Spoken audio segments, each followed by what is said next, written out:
right here, sitting next to me on the Rich Eisen Show, is the author. I will hold up the book, Molly Knight, that you have written, and there is nothing but kudos for this book. The best team money can buy, the Los Angeles Dodgers' wild struggle to build a baseball powerhouse. Molly Knight here on the program. Good to see you. Good to see you too. Thanks for having me. You know, it's sort of a perfect day for you to come on after the Dodgers pull off a 3-team, 13-player trade in which they not only acquired a handful of pitchers, but also enough money in contracts of players that they really even don't need or plan on keeping or can use that would equal a Montreal Expos roster from back in the day. Sort of all plays into what you're talking about in this book. Am I wrong in No, you're saying absolutely that? right. You're absolutely right. When I wrote this book, they had the most money, but they didn't have the most creativity in the front office, and now they do. So they're finding like, new ways to destroy everyone else's will at so this point. this book starts in the 2013 season when the McCourts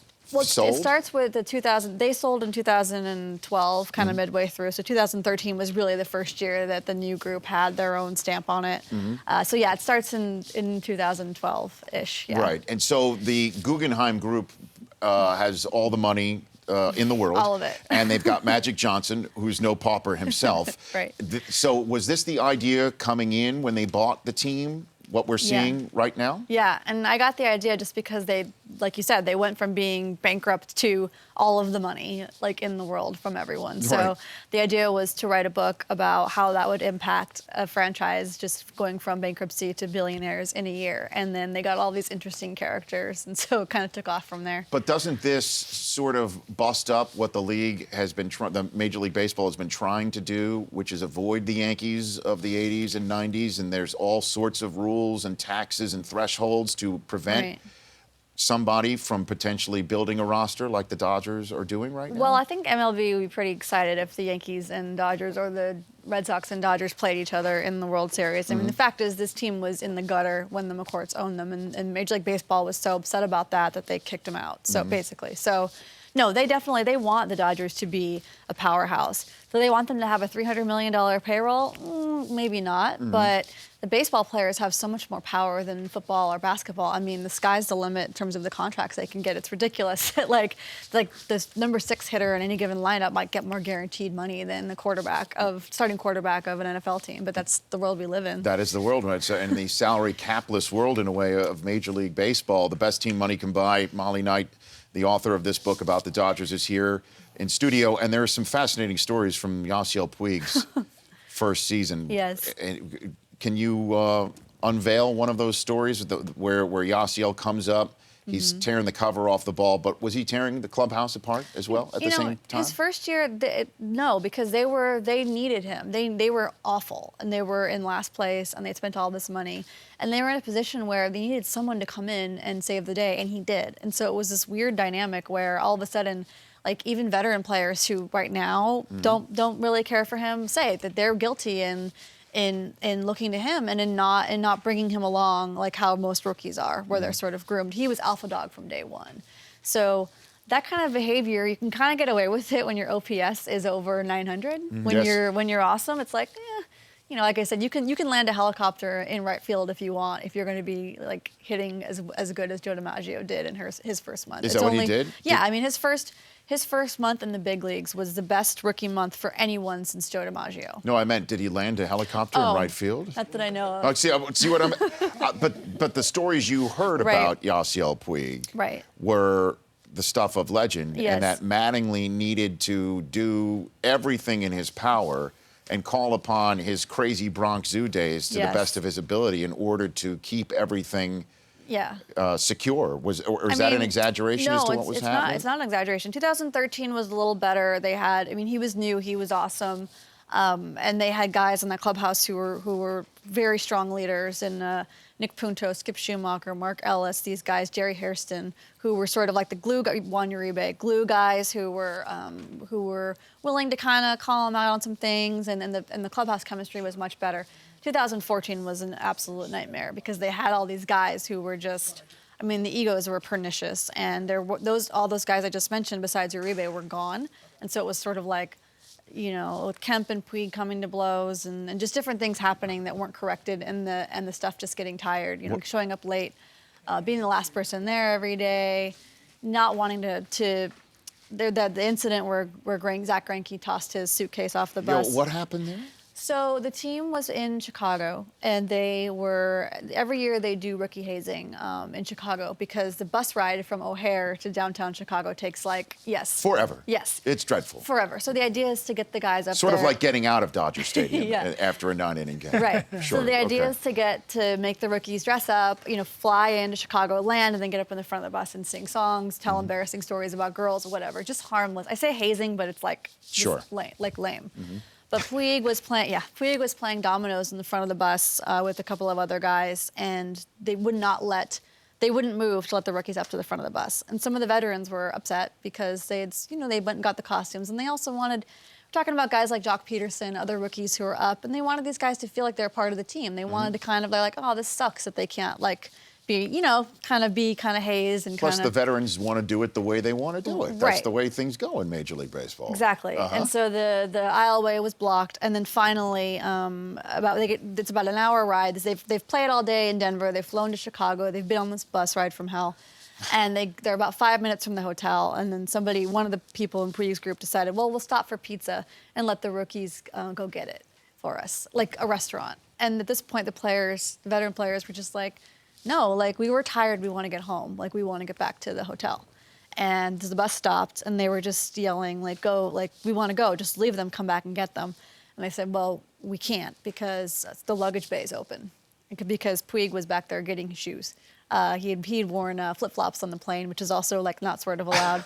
And he was looking for his suitcase to get his shoes and couldn't, whatever. And they're yelling, go, go, go. And all the players are pissed off. And then eventually Zach Greinke, because he sort of speaks for everyone, he got off the bus, took the luggage that he thought was Puig's, who knows if it was, tossed it into Michigan Avenue, shut the luggage bay, and got back on the bus. Is Mattingly on the bus witnessing this? I think he probably was. I'm not sure. There are a couple of buses. Sure. So Donnie, God bless him, somebody asked him stories about the Puig stuff from my book the other day, and he's like, oh, that's old news to me. I lived it, it was. I love that he's just yeah. Look, I mean, he's lived in the Steinbrenner years. Right. I mean, just a young player like Puig having his own faction against a split locker room potentially and not wanting to get up in a bus.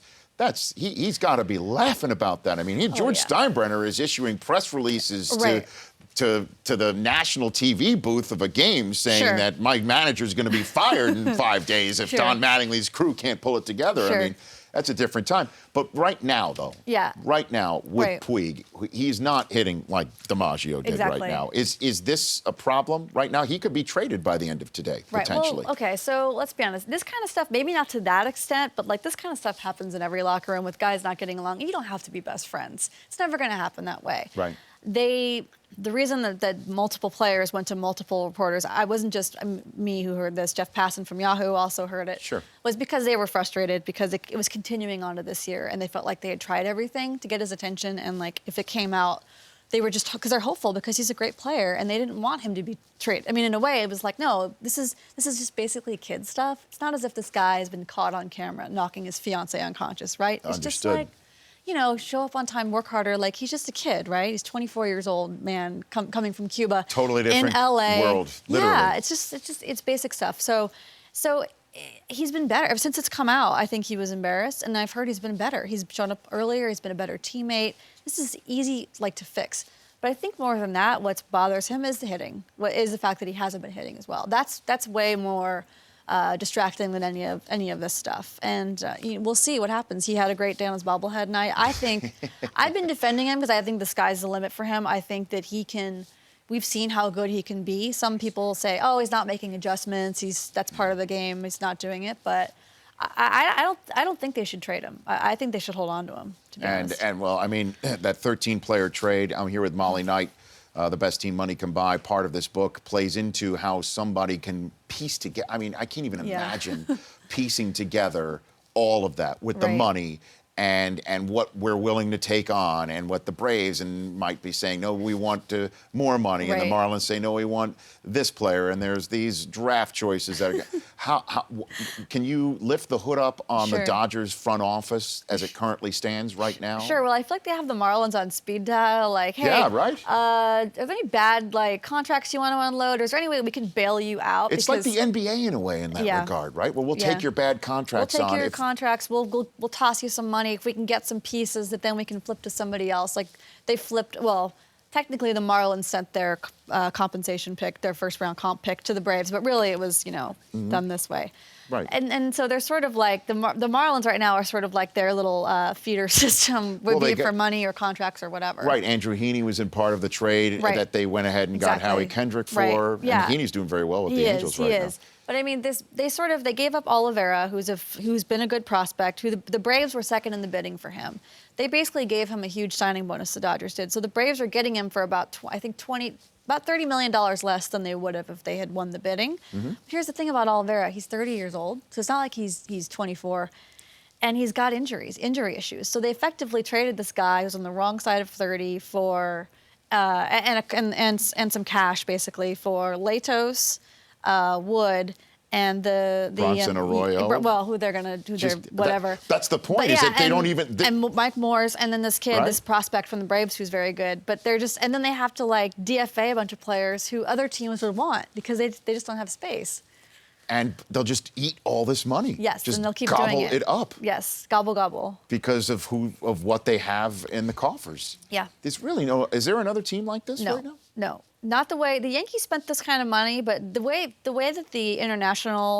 way that the draft rules are changing and slot money and all that, the Dodgers can go out and just basically buy picks. Like they can just say, okay, we'll trade you, we'll trade you so and so. We don't care about some prospect we don't care about for a guy that you have that has a bad contract and your like 30th draft pick. And then you've got the Mets who Oh my maybe gosh, just don't even flush a get me trade started. for Carlos Gomez because Yeah. they maybe don't want to pay the $9 million for next Right. year. And I saw you and our friend Charlie Steiner, a good Yeah, friend, was on the yesterday. show yesterday. You Yeah. guys were talking about the idea of media and Twitter and all that.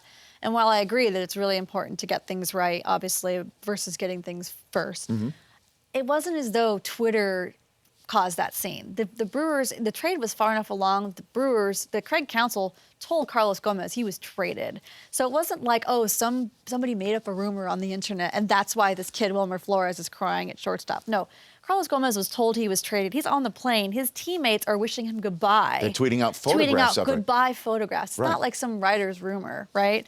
And Flores and fans see Brewers, players tweeting this.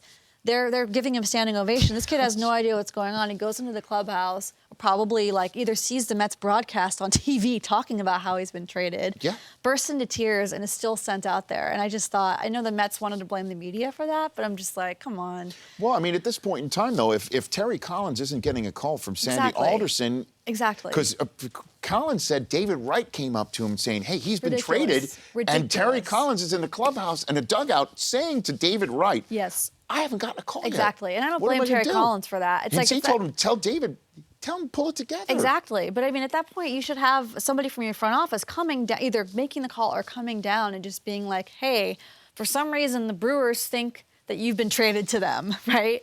And they've been like, and fans are saying that. So Right.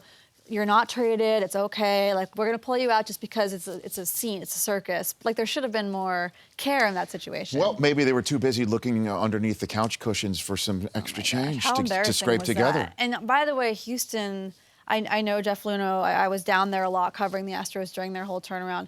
Their front office is very, very thorough and very careful, and they haven't made any bad trades yet. So there's no way that they would just, oh yeah, let's just sign Carlos Gomez if he has something really wrong with his hips. So the Mets should have hacked their system to find out that report. Is that what you're saying? I guess the Mets tried to do what the Padres did with Matt Kemp, exactly the same thing. Oh, maybe we don't like his MRIs, and tried to kind of get a little bit more money out of him. Like, but the Dodgers were like, no, F you. But the Brewers were like, no, we're not giving you a draft pick.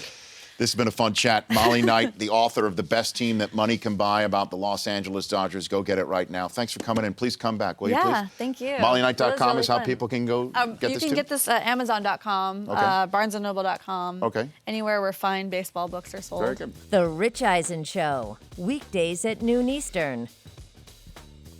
On Audience.